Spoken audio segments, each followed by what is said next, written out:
We can't miss Daniel's recital.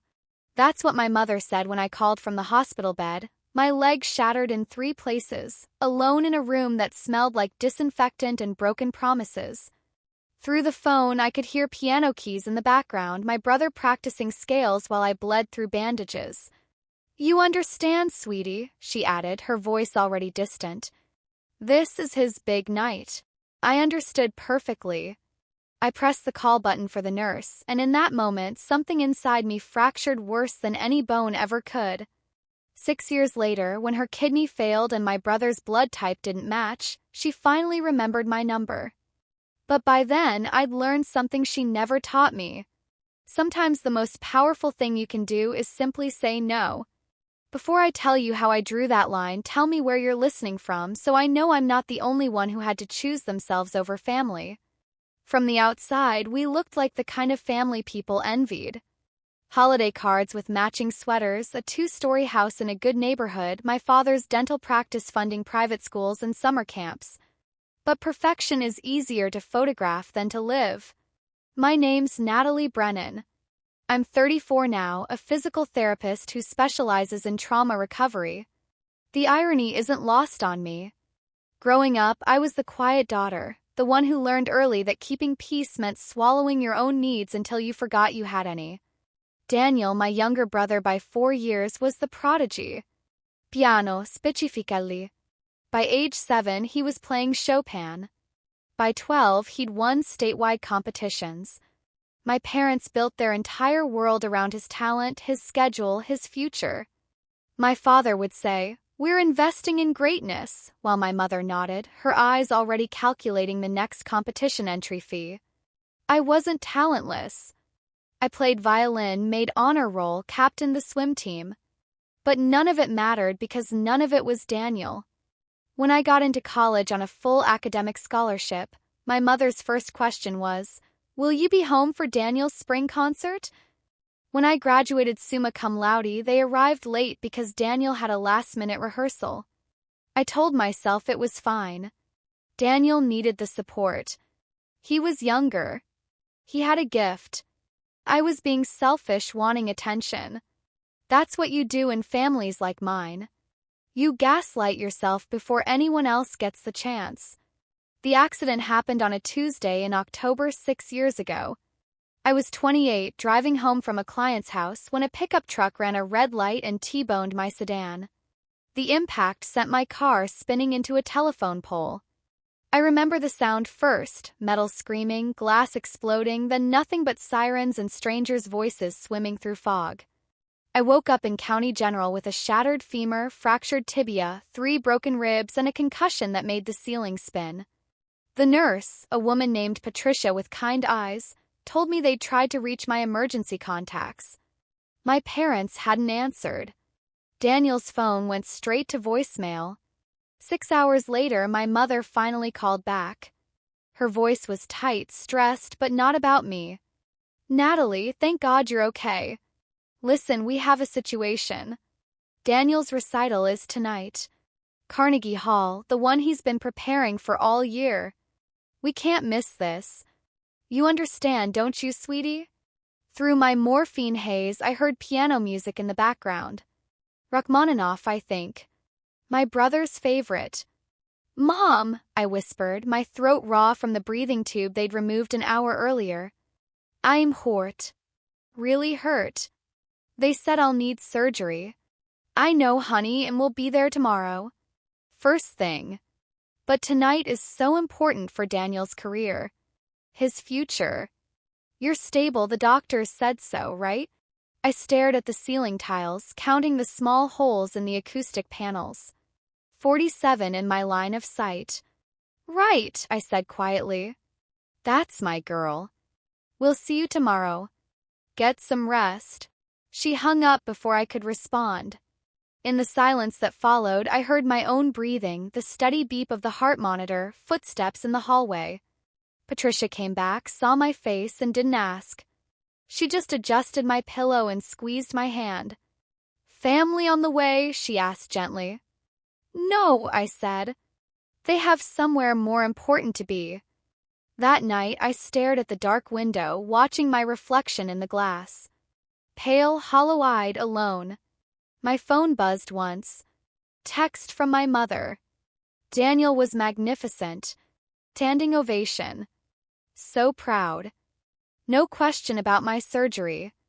No, how are you feeling? Just Daniel's triumph as always. I set the phone face down on the bedside table and pressed the button for more pain medication. The physical pain, at least they could treat. I spent 11 days in that hospital. My father visited once on day 3, staying for 40 minutes before excusing himself for a conference call. My mother came on day 5, bringing flowers and guilt wrapped in cheerful small talk. "You look so much better," she said, as if I'd had a spa day instead of emergency surgery with 2 steel rods now permanently fused to my femur. Daniel never came. He sent a card store-bought with a generic "get well soon" printed inside. Below it he'd scrawled, "Sorry about the accident. Crazy timing, right? Crazy timing." As if I'd scheduled my trauma to inconvenience his spotlight. The surgery was brutal. They had to realign the bones, insert hardware, reconstruct tissue that had been crushed. The surgeon, Dr. Patel, told me I'd walk again, but it would take months of physical therapy. Maybe a year before I could return to my full range of motion. "You're young," he said, as if youth made broken bones heal faster. After I was discharged, I moved into a ground-floor apartment because I couldn't climb stairs yet. My best friend, Marissa, took a week off work to stay with me, helping me shower, preparing meals, driving me to follow-up appointments. She never complained, never made me feel like a burden. On the 7th night, while we sat watching old movies, she said quietly, "Your family hasn't called once since you got home." I looked at my phone. She was right. Not one call. A few texts. "How's the leg? Let us know if you need anything." Empty offers, the kind people make knowing you won't take them up on it. "They're busy," I said, the excuse automatic. Marissa's jaw tightened. "Natalie, you almost died." "But I didn't." "That's not the point. I wanted to defend them. To explain that Daniel's career was fragile, that opportunities like Carnegie Hall didn't come often, that I was being dramatic." But the words stuck in my throat. Because even I didn't believe them anymore. Physical therapy started in November. 3 times a week, I dragged myself to the clinic where a therapist named Joel pushed me through exercises that left me sweating and nauseous. Every step felt like knives. Every stretch reminded me of what I'd lost, not just mobility but the illusion that my family loved me the way I loved them. By December, I could walk with a cane. By January, I was back at work part-time, limping through sessions with clients who looked at me with pity. I hated that look. It meant they saw what I was still trying to hide. That I was broken, and not just physically. My mother called on Christmas Eve. "We'd love to have you for dinner, but it's going to be small this year. Just us and a few of Daniel's colleagues from the conservatory. You understand." I understood. I always understood. That's what they counted on. "I have plans," I lied. "Oh, good. We'll catch up soon. Love you." I spent Christmas alone, eating takeout Chinese food and watching the snow fall outside my window. The silence wasn't peaceful. It was surgical. Cut. 3 years passed. I rebuilt my life piece by piece. Got stronger physically and emotionally. Started my own practice specializing in accident recovery, helping others navigate the trauma I understood too well. Marissa became my business partner. We called the clinic Second Chance Wellness. Every client who walked through our door was someone the world had broken who refused to stay down. My parents and I maintained a polite distance. Birthday cards. Brief holiday calls. I stopped expecting more, and in that low expectation I found a strange kind of peace. Daniel's career flourished. He toured Europe, recorded an album, got engaged to a violinist he met in Prague. My mother sent updates like press releases, documenting his achievements with the kind of pride she'd never shown for mine. I was happy for him, in the detached way you're happy for strangers who win the lottery. Good for them. It had nothing to do with me. Then last month my father called. Not texted. Called. At 7 a.m. on a Tuesday. My heart sank before I even answered. Dad. His voice was strained, older than I remembered. Natalie, it's your mother. She's in the hospital. Her kidneys are failing. They're saying she needs a transplant. I sat up in bed, the room tilting slightly. What happened? They're not sure. Something genetic, maybe. She's been sick for months, but you know your mother, she didn't want to worry anyone. The irony of that statement hung in the air. They've tested Daniel, but he's not a match. Wrong blood type. They're asking if you'd be willing to get tested. I didn't respond immediately. I just stared at the wall, at the framed photo of me crossing the finish line of my first 5K post-accident, Marissa cheering beside me. Where is she? I finally asked. Mercy General. Room 412. I'll think about it, I said. Natalie. I'll think about it, Dad. I hung up before he could argue. My hands were shaking. Not from fear. From something else. Something that felt dangerously close to power. I didn't go to the hospital that day. Or the next. I went to work, saw my clients, came home, and sat with the decision like it was a living thing. Marissa noticed immediately. What's wrong? She asked on day 3. I told her everything. The call. Kidney. The bitter symmetry of it all. When I finished, she was quiet for a long time. Then she said, What do you want to do? I don't know. Yes, you do. I met her eyes. She was right. I did know. I just wasn't sure I was brave enough to say it out loud yet. That night, I drove to the hospital. Not to see my mother. Just to sit in the parking lot, staring at the lit windows, imagining her inside, scared, vulnerable, alone in the way I'd been alone 6 years ago. Part of me wanted to feel satisfaction. She was finally experiencing what she'd put me through. But mostly, I just felt tired. My phone buzzed. My father. Are you coming? I typed back, not tonight. She's asking for you. I almost laughed. Course she was. Now that she needed something, I existed again. I turned off my phone and drove home. The next morning, Daniel called. That was a first. Natalie, please. Mom's really sick. They're running out of time. Will you at least get tested? His voice was raw, desperate. For a moment, I almost caved. But then I remembered the hospital room. The piano music in the background. Text about his standing ovation. Daniel, do you remember when I had my accident? Silence. Do you remember visiting me in the hospital? More silence. You didn't come, I said quietly. Not once. You sent a card. Mom and Dad chose your recital over my surgery. I was alone for 11 days and none of you cared. That was different. How? I was young. My career. I almost died, Daniel. And you played piano. His breath caught. Natalie, please. This isn't about the past. Mom needs you now. And I needed you then. My voice didn't rise. It didn't need to. I'll think about the test. But I'm not making any promises. I hung up. My hands were steady this time. 2 days later, I walked into Mercy General. Room 412. My mother was asleep, machines beeping softly around her, and 4 drip feeding into her arm. She looked smaller than I remembered, fragile in the way old people do when illness strips away their pretenses.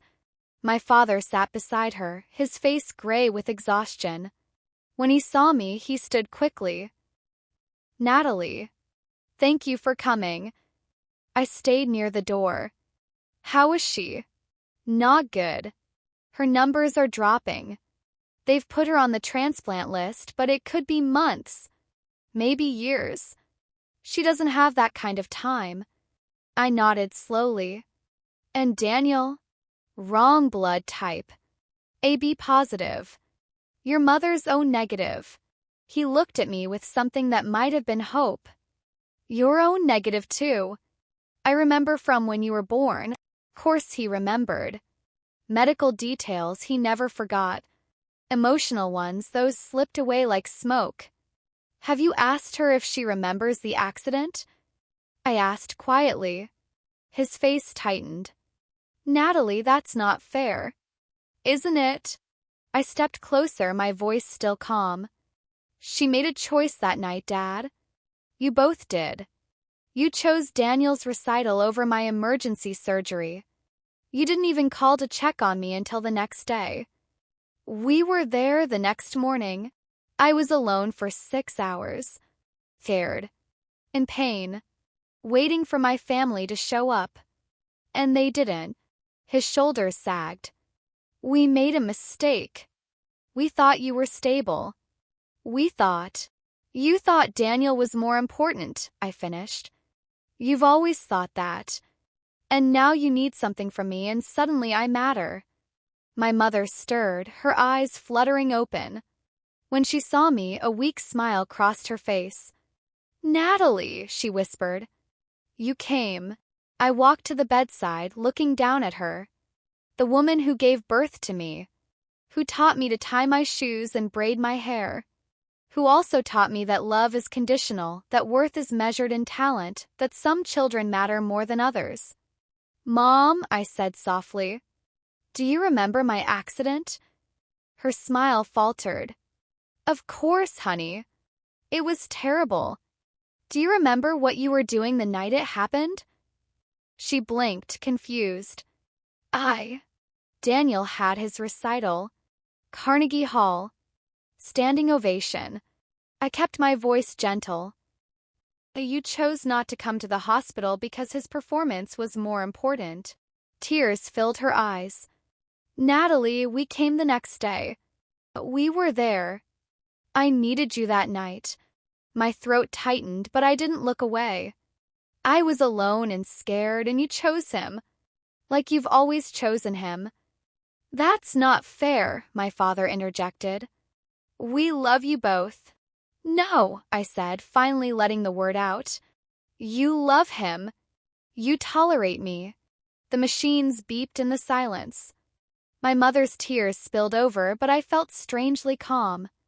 Like I'd finally said something that had been lodged in my chest for decades.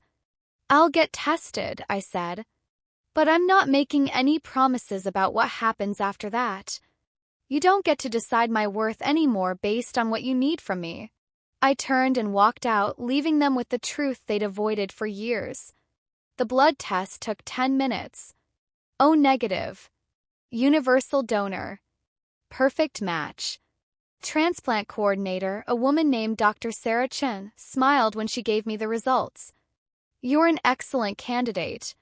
We can schedule the surgery within 2 weeks if you're ready. Can I think about it? I asked. Her smile dimmed slightly. Of course. But time is a factor. Your mother's condition is deteriorating. I nodded and left the hospital. For 3 days, I sat with the decision. Marissa didn't push. She just made sure I ate and slept and showed up to work. On the 4th day, I called Dr. Chen. I'll do it, I said. But I have conditions. Conditions? I want a meeting with my whole family before the surgery, and I want them to listen. There was a pause. That's unusual, but I'll arrange it. The meeting took place in a small conference room at the hospital. My mother, pale and weak, sat in a wheelchair. My father stood behind her, his hand on her shoulder. Daniel sat across from me, his fingers drumming nervously on the table. Dr. Chen sat at the head, a silent witness. I looked at each of them, these people who shared my blood but not my pain. I'm going to give Mom my kidney, I said. Not because I owe you anything. Not because family demands it. But because I'm choosing to. And I need you to understand the difference. My mother started to speak, but I raised my hand. For my entire life, I've been the backup plan. The responsible one. The one who didn't need attention or praise or even basic acknowledgement. When I almost died, you chose a piano recital. When I rebuilt my life alone, you didn't notice. And now, when you need me, I'm suddenly important. Daniel's face flushed. Natalie, I'm sorry. I was young. I didn't understand. You were 24, Daniel. Not a child. Old enough to visit your sister in the hospital. I kept my voice even. I'm not angry anymore. Anger is exhausting. But I need you to know that after this surgery, I'm done. I'm done waiting for you to see me. I'm done earning love I should have been given freely. This kidney is my goodbye gift. My mother sobbed quietly. My father looked at the floor. Daniel's eyes were red, but he nodded. I understand. Good. I stood up. Dr. Chen, let's schedule it.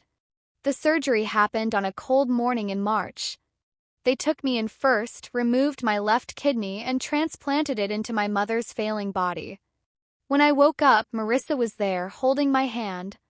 You did it, she whispered. It's done. The recovery was harder than the accident. This pain was chosen, and somehow that made it heavier. But I survived it the way I'd survived everything else. My mother's body accepted the kidney. Her numbers improved. Within weeks, she was strong enough to leave the hospital. My father called to tell me, his voice thick with relief. She's going to be okay. Because of you. I'm glad, I said, and meant it. Natalie, we'd like to see you. To thank you properly. Maybe someday, I replied. But not yet. I need time. He didn't argue. Maybe he finally understood that some distances can't be closed with words. 6 months later, I stood in my clinic, watching a new client take her first steps after a devastating car accident. Her face lit up with triumph, tears streaming down her cheeks. Marissa caught my eye and smiled. This was what mattered. This proof that broken things could heal if given the right care. My mother sent letters. Long, rambling apologies full of regret and promises to do better. I read them once and filed them away. Forgiveness wasn't something I owed her, but I was working toward it for myself. Daniel called occasionally. Brief, awkward conversations where he talked about his music and asked polite questions about my life.